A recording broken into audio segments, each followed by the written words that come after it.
secret military augment called the Typhoon.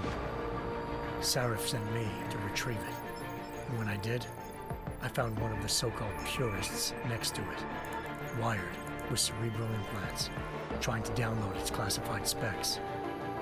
Obviously, something more was going on. The Aug killed himself before I could question him. Sarif ordered me to dig deeper, so with the help of Frank Pritchard, Sarif's head of cybersecurity, I did. Turns out a second hacker had been controlling the Aug's actions from somewhere off-site. Pritchard and I tracked his signal to a secret FEMA internment camp in Detroit. The Black Op mercenaries were there. The same mercs who'd left me for dead 6 months before. Figured they'd try again when they saw me. Wasn't so easy for them this time. I took out the tank named Barrett. Even got him to give me a new lead. A penthouse apartment in China. Of course, we both knew it would be a trap in the end.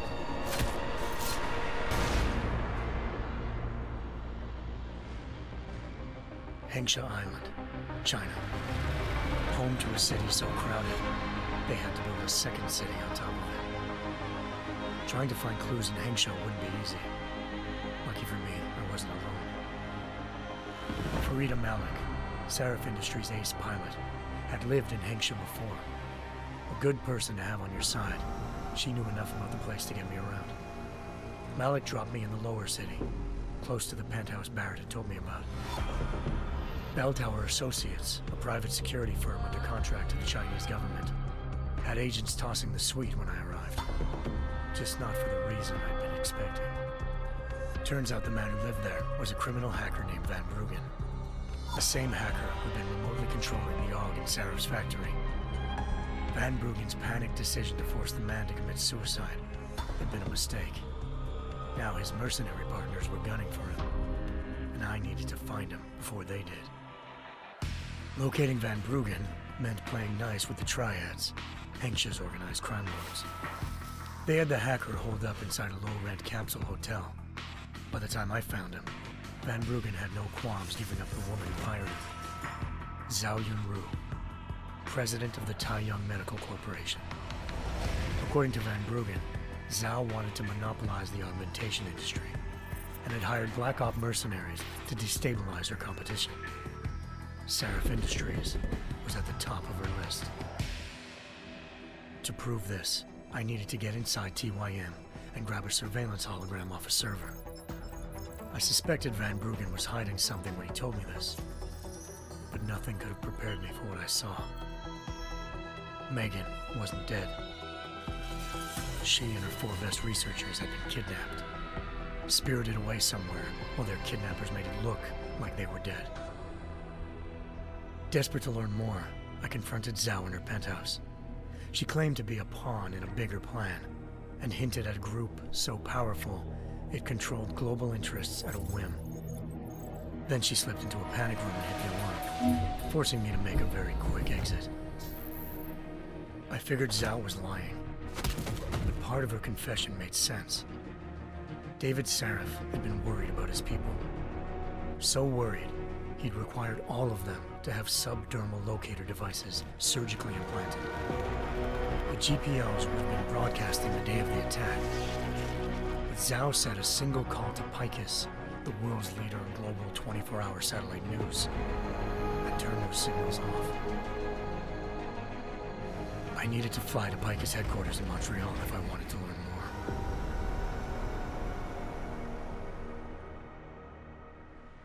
Eliza Cassan, Picus Communications' First Lady of News. Malik thought I was reaching when I told her Eliza was involved in this. The world's most famous news anchor, working with a mercenary hit squad. But when I confronted Cassan in her office, she freely admitted to jamming Detroit satellites the night Megan's team had been taken. Said she's just been following her commands. I suspected she wanted to say more.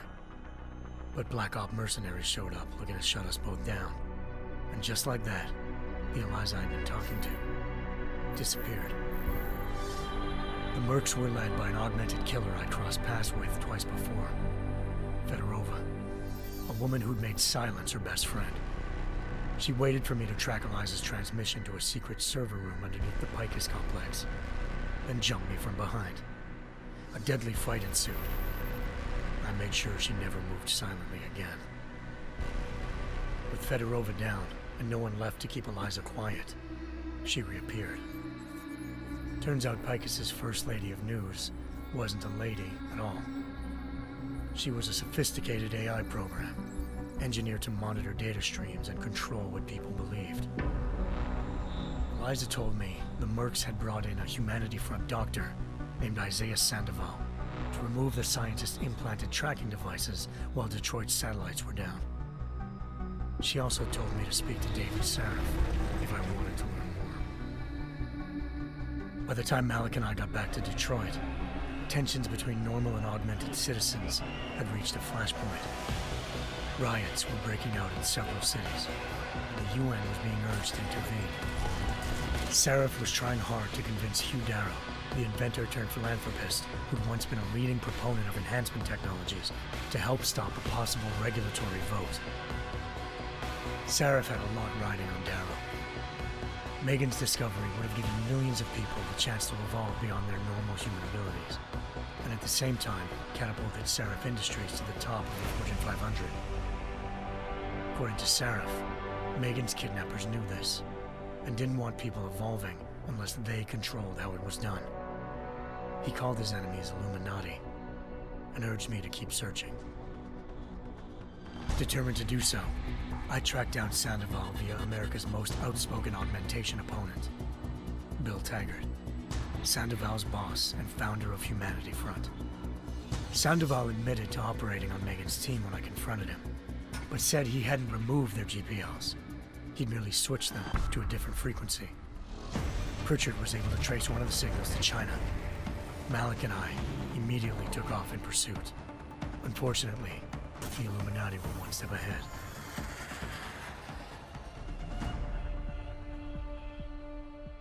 Ambushed.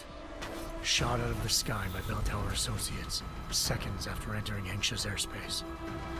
Malik's piloting skills saved me. After a tense and bitter struggle, I escaped into Lower Hengsha. The tracking signal I was following led straight to the Triads, or more specifically, to the augmented arm of Tong Si-hung, leader of a gang of augmentation harvesters. Tong said they'd taken the arm off a corpse, which Bell Tower had left at their door, meaning at least one of Sarif's scientists was dead.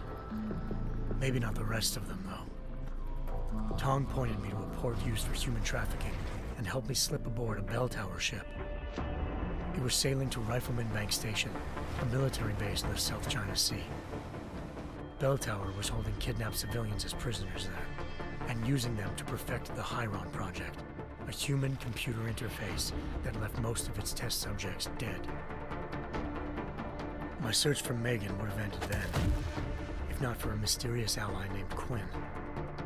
In exchange for my help exposing Bell Tower, he slipped me aboard a second ship headed to Singapore, and an Illuminati-run biotech facility called Omega Ranch. 3 of Sarif's scientists were there, forced by their captors to create a technology capable of remotely shutting down augmented abilities. Thanks to an emergency recall notice issued by the World Health Organization, millions of people all over the world already had the biochip installed. With the help of the scientists, I tracked Megan to a private section of the ranch. There, I ran into Yaron Namir, the walking tank who'd put a bullet in my brain the first time we met. He'd teamed up with Zhao and was hoping to catch me off guard. Their little ambush didn't work. I found Megan in a suite belonging to Hugh Darrow, the billionaire philanthropist who'd Sarif had called on for help. Darrow had convinced her to go along with the biochip plan by promising to sabotage the tech. As she was explaining this, Darrow appeared in a global broadcast, telling the world that augmentations would be the death of mankind. Then he activated the biochips to prove his point. All over the world, augmented people flew into a killing frenzy. Darrow had betrayed everyone, and it was up to me to set things right. To do it, I had to reach Panchaea, a massive installation in the Arctic Ocean. As I raced through corridors built by an all-augmented workforce, I saw death and destruction firsthand. By the time I shut down Darrow's broadcast, I knew the damage he'd done. Still, humanity's future remained unclear. How would the world react to this sabotage? Would people ever regain their faith in augmentations again? What would be the Illuminati's next move? Only time will give us the answers.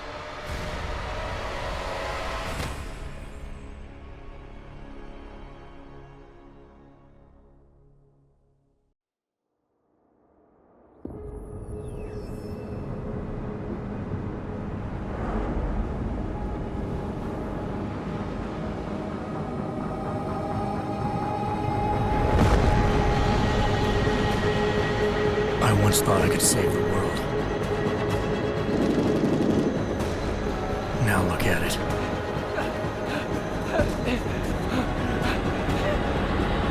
In yet another augmented terror attack, 251 passengers aboard Sister Airlines Flight 451 were killed when an augmented passenger broke into the plane's cockpit and ruthlessly butchered its flight crew.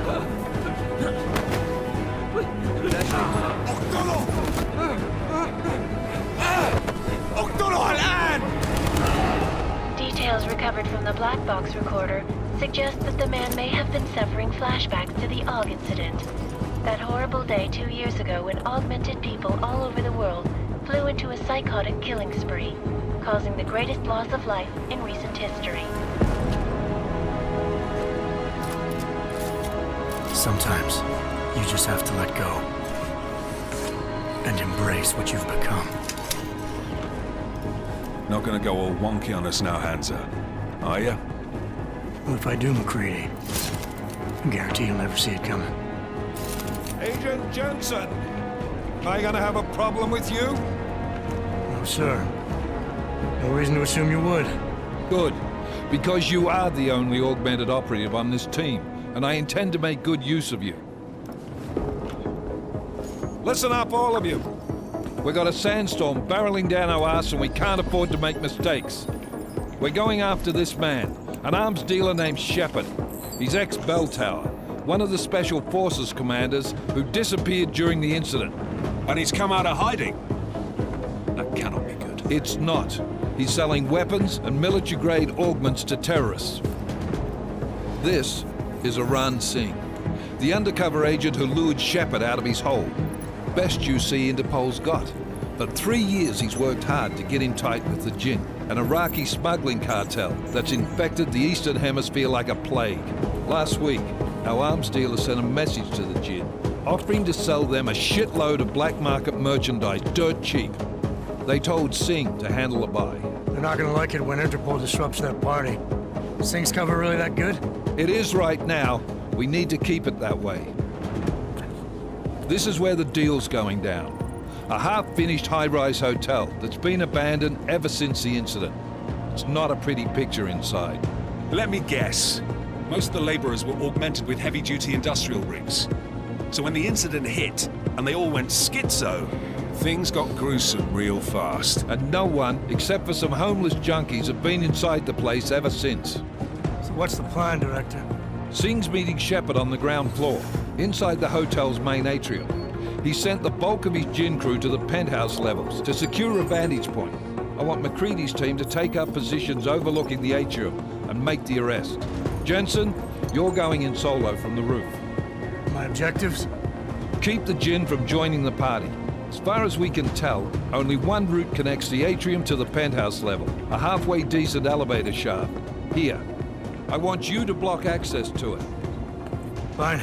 Just cut me loose. Do you plan on relying solely on your augments for this one? I'd recommend taking a little hardware, just to be sure.